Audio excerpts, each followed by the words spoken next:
Welcome to my channel. Subscribe, listen, and enjoy my stories every day. The evening breeze was gentle, almost apologetic, as if it knew the storm it preceded within the walls of our home. I found the photograph on a lazy Sunday, the kind where the sunlight plays tricks through the blinds, casting patterns that flicker with the wind. It was just a piece of glossy paper tucked inside Wendy's jacket pocket, which I had picked up to dry clean. Simple, yet it seared my fingers as I pulled it free. The image was uncomplicated: a man and Wendy, locked in an embrace, his lips pressed to her cheek, their joy palpable. It was a candid moment, one of those spontaneous captures of happiness that you wish to keep forever. Except, the man wasn't me. "Who is this?" I asked later that evening, the photo flat on the kitchen table between us. Wendy glanced at it, her face a mask of indifference. "Oh, that's just Tom, a coworker. It was at the company retreat.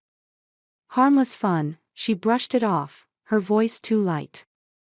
"Looks intimate for a coworker," I countered, unable to mask the edge in my tone. "It's nothing, really," she reassured with a smile that didn't reach her eyes, turning back to her cooking. But nothing didn't sit right in the pit of my stomach.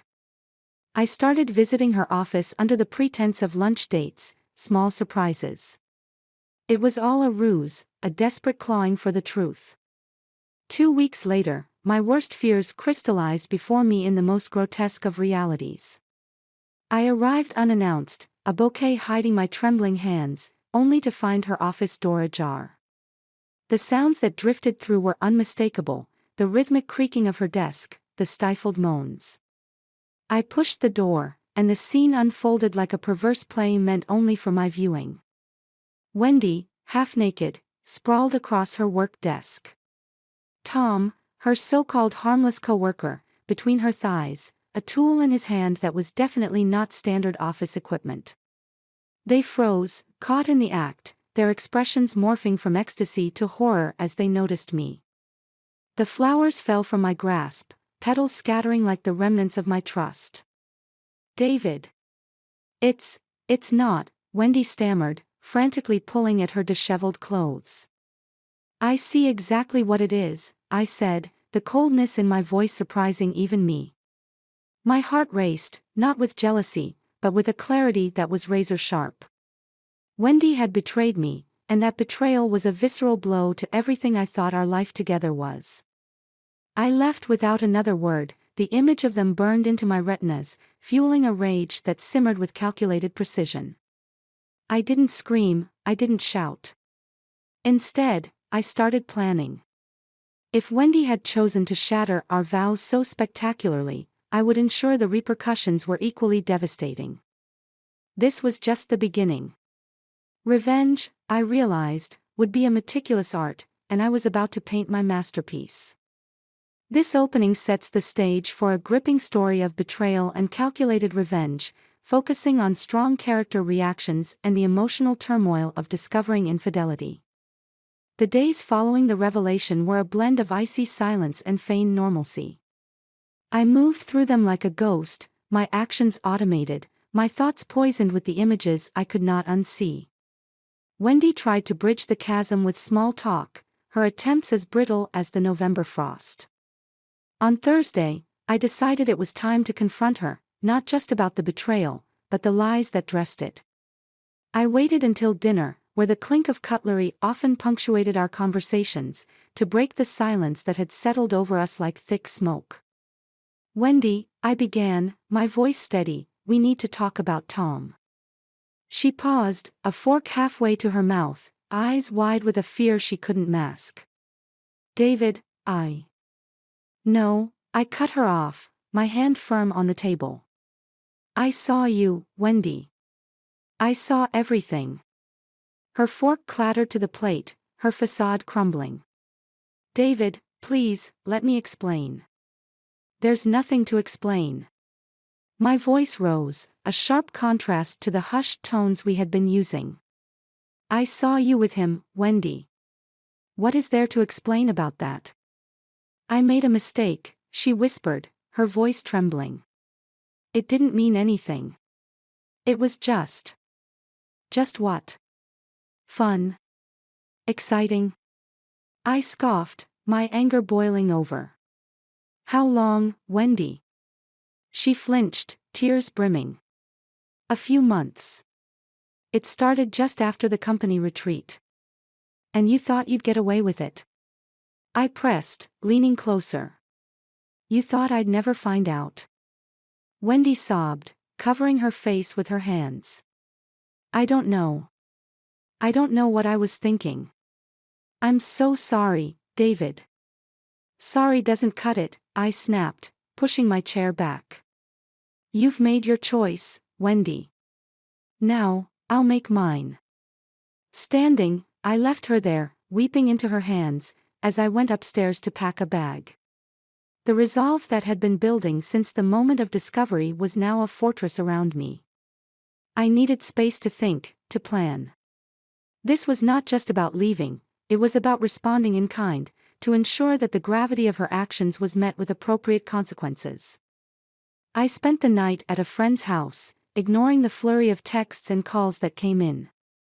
Each vibration was a reminder of the betrayal, fueling my resolve. The next morning, I visited a lawyer. The office was stark, the air filled with the musty scent of old books and leather. The lawyer, a woman with sharp eyes and a reputation to match, listened intently as I explained my situation. We can file for divorce on the grounds of infidelity, she said, her tone clinical. Given the evidence, it's straightforward. I nodded, feeling a bitter satisfaction. I want everything, the house, the savings. She should not walk away from this unscathed. The lawyer raised an eyebrow but nodded. I'll prepare the papers. She won't see it coming. As I left her office, a plan began to take shape in my mind. Divorce was just the beginning. I would make sure that Wendy understood the full extent of her actions, not just legally, but personally and professionally. My next steps would be calculated and cold, a reflection of the shattered pieces she had left of our marriage. The following week was a chess game. Each move was calculated, designed to corner Wendy into a position from which there was no escape. While she sought redemption, I crafted retribution. I started by changing the locks. It was a small gesture, but symbolic. When Wendy came home from work, her key no longer worked. Confusion painted her features as she rang the doorbell, her calls unanswered until I finally opened the door. Why won't my key work? She asked, her voice a mix of bewilderment and frustration. I changed the locks, I stated flatly, blocking the doorway. You can come in to collect your things, but you're not living here anymore. David, you can't just. I can, and I have. I cut her off, stepping aside but watching her closely. Everything has consequences, Wendy. You chose this path. Her eyes welled up as she stepped inside, her gaze sweeping over what was once shared space, now clearly divided. I had removed all her personal items from the bedroom and living room, placing them in boxes by the door. What are you doing? Her voice cracked as she touched the box labeled, Wendy's stuff. Taking back my life, I replied. Your lawyer will get the divorce papers tomorrow. Wendy swallowed hard, her defeat palpable. David, please, can we not talk about this? Can't we try? There's nothing left to discuss. My tone was resolute, brooking no argument. She moved through the house like a ghost, touching memories that no longer wanted her. After gathering some essentials, she paused at the door, looking back at me. I really am sorry, David. I nodded, not trusting myself to speak, my heart hardened to her pleas. After she left, the silence was profound, but it was broken by my next moves. I called her parents. The conversation was brief, filled with polite shock and disappointment. They hadn't known, and their hearts broke for both of us, but I needed them on my side. I then reached out to a few close friends and carefully laid the groundwork, ensuring the narrative was clear and factual. Sympathies shifted, isolating Wendy further within our social circle. But the coup de grace was yet to come. I knew that Wendy's career was her pride, the one place she felt invincible. I drafted an anonymous email to her company's HR department, detailing an alleged affair between Wendy and Tom, suggesting it breached company policy regarding relationships between supervisors and their subordinates. Days later, Wendy called, her voice a storm of emotions. "Did you send an email to my job?" I met her question with silence. "You're destroying my life, David." Her accusation was sharp, a knife twisting in open wounds. "You destroyed ours first, Wendy," I replied, the words cold and measured. "I'm just picking up the pieces." The line went dead, but my heart raced with a cocktail of victory and sorrow. This wasn't just about hurting her, it was about reclaiming my dignity, ensuring she understood the depth of her betrayal. As I sat alone in the quiet of the home we once shared, I realized that this game of retribution was far from over. There were more moves to make, more consequences to deliver. Wendy's betrayal had set us on this path, and I was committed to seeing it through to its bitter end. The fallout was apocalyptic. Wendy's life began to unravel at the seams as the allegations at her work took root. The investigation was swift, fueled by the detailed accounts I had anonymously provided. Both she and Tom were suspended pending the outcome, their professional reputations hanging by a thread. Meanwhile, I watched from the shadows, my actions cloaked in the guise of a wounded husband reclaiming his dignity. Yet, as the days turned into weeks, a hollow victory began to sour within me. My world had contracted into a singular focus on Wendy's downfall, but at what cost?